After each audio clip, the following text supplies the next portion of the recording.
You ever do that thing where you check your bank account, not because you're buying something, but just because you're bracing for emotional impact? Like you open the app, and for a half second you're weirdly hopeful. Maybe it's higher than you thought. Maybe you forgot about some extra money. Maybe your past self did something responsible. And then it loads. And it's basically the same number it always is. Maybe it's $1,200. Maybe it's $3,700. Maybe it's $9,000 if you've been on a getting my life together streak lately. But no matter how many months pass, it feels like you never really break through to that next level. It's like you're walking up a sand dune. You take 10 steps forward, slide 7 steps back, and you're still sweating like you just climbed a mountain. And what's frustrating is, you're not even doing anything crazy. You're working, you're paying bills, you're trying not to be stupid with money. You'll skip some stuff, you'll say no sometimes, you'll even have those moments where you're like, okay, I'm finally being an adult. But still, somehow, that number doesn't grow the way you thought it would. And then you hear people casually say things like, yeah, once you hit your first $50,000, it gets easier. And you're like, easier? How are people even getting there in the first place? I'm Jordan, and I spend way too much time thinking about money. Like, not just the numbers, but the psychology of it, the weird emotional stuff, the invisible patterns, why some people seem to accidentally build savings just by existing, and other people work hard for years and feel like they're stuck in this financial hamster wheel. And what I want to talk about today is why most people never get past $50,000. Not because they're lazy, not because they're dumb, not because they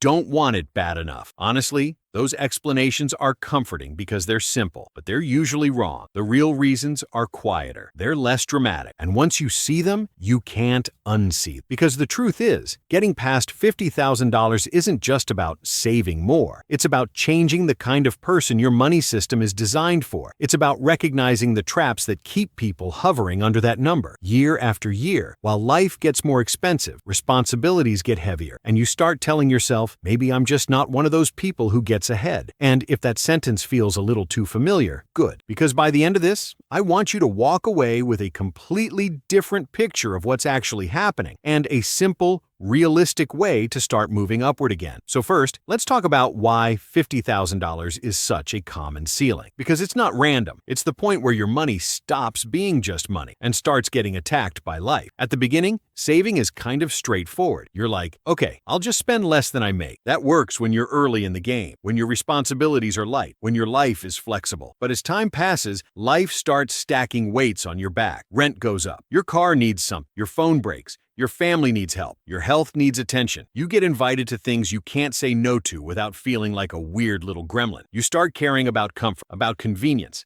about not living like a monk. And then you realize something no one likes to say out loud. Most people don't fail to save because of one huge mistake. They fail because of 1,000 small things that feel normal. Here's a story that's painfully common. Someone gets serious about money. They cut back. They save. They build up to, say, $12,000, then $18,000, then $25,000. They're feeling proud, like, wow, I'm actually doing it. And then life hits them with a combo move, a car repair, then a dental bill, then a friend's wedding, then their job cuts their hours, then rent increases, then the holidays, and suddenly they look down and they're back at $14,000. Not because they were reckless, because life is heavy. So why does this matter to you? Because if you think your problem is discipline, you'll treat your finances like a moral issue. You'll shame yourself. You'll restart every month like a New Year's resolution. You'll do the whole I'm never eating out again thing until you do. But if you realize it's a system problem, you do something different. You build a system designed for real life. Stop budgeting like you're preparing for a perfect month. Instead, budget like you're preparing for the month that's actually going to happen. Create a life happens buffer category that's not optional. Plan for irregular expenses monthly: car, medical, gifts, travel, tech replacements. If you don't know your irregular expenses, look back 6 to 12 months and average them, because the goal isn't to be perfect. The goal is to stop being surprised by the obvious. When people say lifestyle creep, everyone imagines somebody buying a sports car and a designer wardrobe and a fridge that talks. But that's not what it looks like for most people. For most people, lifestyle creep looks like relief. It's buying back time. It's buying back energy. It's paying for convenience because you're tired. And honestly, that's human. It starts small. You go from making $40,000 a year to $55,000 $25,000 and you think, finally, I can breathe. So you upgrade your apartment a little, not huge, just nicer. You start ordering food more because cooking every night feels like punishment. You start saying yes to stuff without doing the mental math every time. You stop checking your bank account with fear, at least for a while. And here's the trick. Lifestyle creep doesn't feel like you're getting greedy. It feels like you're finally becoming normal. So you don't stop it. You don't even notice it until you realize you make more money than you used to, but you're saving the same amount. Or worse, you're saving less. I had a friend, super hardworking, got a raise, started making more than he ever had, and I remember him saying, "Dude, I don't know where it's going." And it wasn't because he was blowing it at clubs or doing something dramatic. It was the quiet upgrades. A better phone plan, better groceries, more delivery, slightly better car, more subscriptions, more little treat-yourself moments. And suddenly the extra money was gone. Why does this matter? Because the first $50,000 requires you to create a gap between what you earn and what you spend. Lifestyle creep closes that gap automatically. It basically hunts your raise down like a heat-seeking missile. When your income increases, don't decide later what to do with it. Decide immediately, before it gets absorbed. A simple rule: every time income goes up, split the increase in half. Half goes to lifestyle improvements, so you actually feel the reward. Half goes to automated savings / investing, so you build wealth. And automate the wealth half the same week the raise hits. Because if you wait to see, your lifestyle will fill the space like water. That's what it does. Most people treat money like something to manage, like it's a household pet. Feed it, clean up after it, try to keep it from running into traffic. But wealth building, especially getting past $50,000, requires a shift. You stop playing defense, you play offense. Defense is, how do I avoid overdraft? Defense is, how do I pay off this credit card? Defense is, how do I make it to Friday? And if you've been there, you know how exhausting it is. It takes mental energy. It takes emotional energy. And here's the weird part. When you're always playing defense, you make safe decisions that keep you stuck because you're constantly patching leaks instead of building a bigger boat. Offense is different. Offense is, how do I increase the amount I save per month without suffering? How do I raise my earning power? How do I build assets that grow even when I'm not actively working? And I know,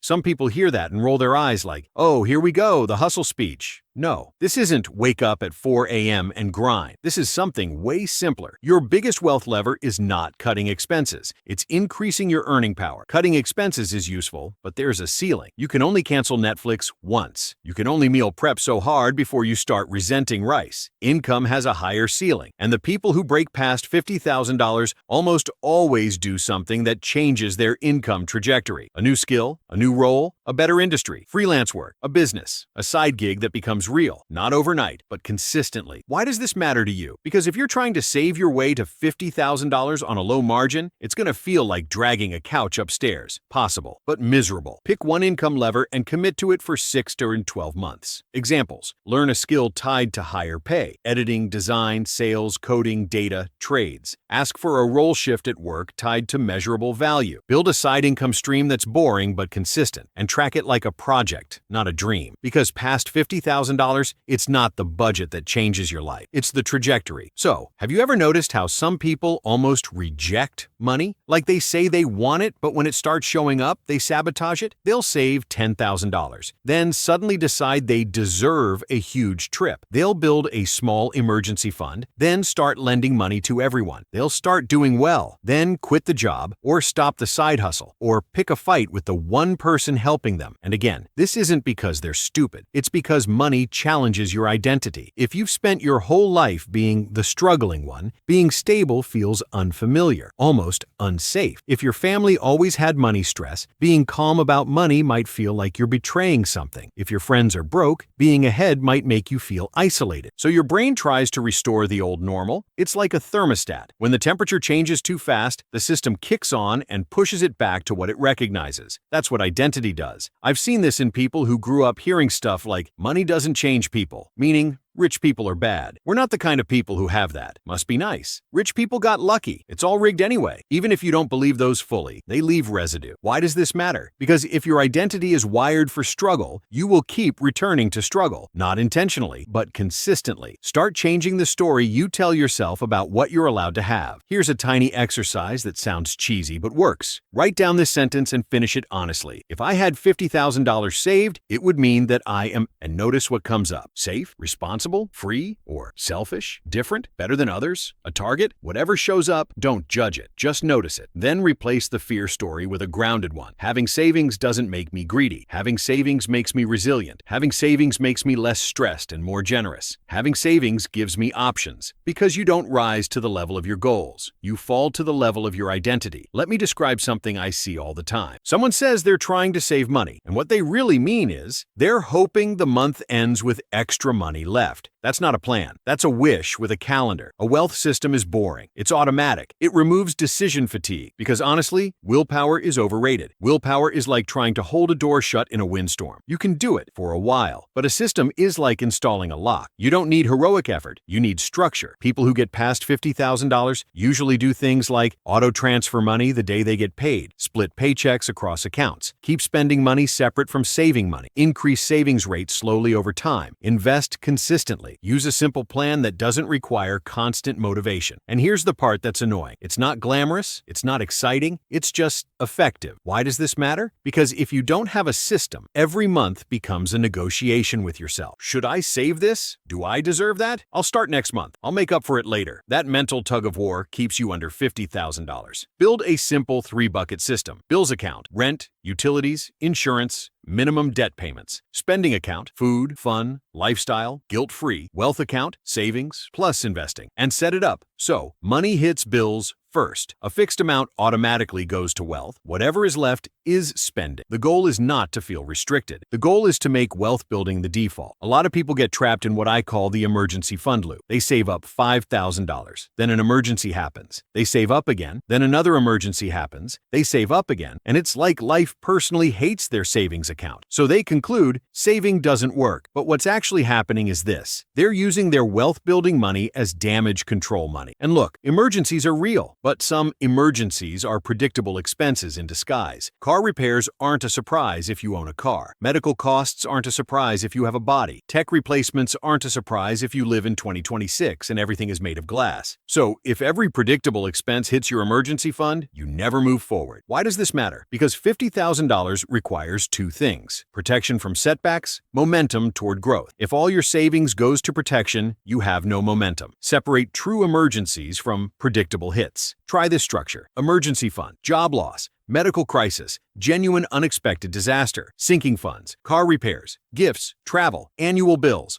home stuff, tech replacements. Then contribute to sinking funds monthly, even if it's small. That way your emergency fund stops getting drained by stuff you could have seen coming, and your wealth building actually stays intact long enough to grow. Okay, last big idea. People think wealth is built by big moves, but most wealth is built by time without chaos. Time where you consistently save, time where you consistently invest, time where you're not constantly resetting. And chaos can come from a lot of places. Too much debt, unstable income, overspending, no buffer, constant lifestyle changes, emotional spending, never having a plan longer than 30 days. Breaking past $50,000 often comes down to one thing. You finally create a season of stability long enough for your financial habits to compound. Not just your money, your habits, your confidence, your identity, your routines. It's like going to the gym. You don't get strong from one perfect workout. You get strong from showing up in a boring way for a long time. Same with money. And here's the part I really want you to hear. If you've been stuck under $50,000, it doesn't mean you're broken. It usually means your life has been too chaotic for compounding to do its job. So the goal isn't to try harder. The goal is to reduce chaos enough that your effort actually sticks. Pick one stability goal for the next 90 days. Examples: no new debt, build a 1-month buffer, automate savings, track spending weekly, not daily, weekly, less stressful, increase income with one focused skill, and treat it like building a runway, because money needs a runway to take off. So if we zoom out, the reason most people never get past $50,000 isn't that they're incapable. It's that they're fighting invisible forces that quietly cancel progress. Life weight, lifestyle creep, playing defense instead of offense, identity ceilings, random intentions instead of systems, emergency loops, and chaos that keeps resetting the game right when momentum starts to build. And when you're inside it, it feels personal. It feels like a character flaw. It feels like you're doing something wrong that everyone else somehow figured out, but it's usually not that. It's usually that no one taught you how to build a financial structure that can survive real life. Because real life doesn't care about your spreadsheet. Real life shows up with a flat tire and a rent increase and a weird medical bill and a birthday gift you forgot about and a random Tuesday where you're exhausted and you order food because you just can't do one more thing. And that's normal. What changes everything is when you stop expecting perfection from yourself and start building systems that work with your humanity. A small buffer, automated wealth building, a plan for predictable expenses, a way to handle raises without letting your lifestyle consume them, a focus on earning power, not just budgeting, and maybe most importantly, a new identity story. Not I'm bad with money, but I'm building stability. Not I'll never get ahead, but I'm reducing chaos. Because getting past $50,000 is not one big moment. It's a series of small decisions that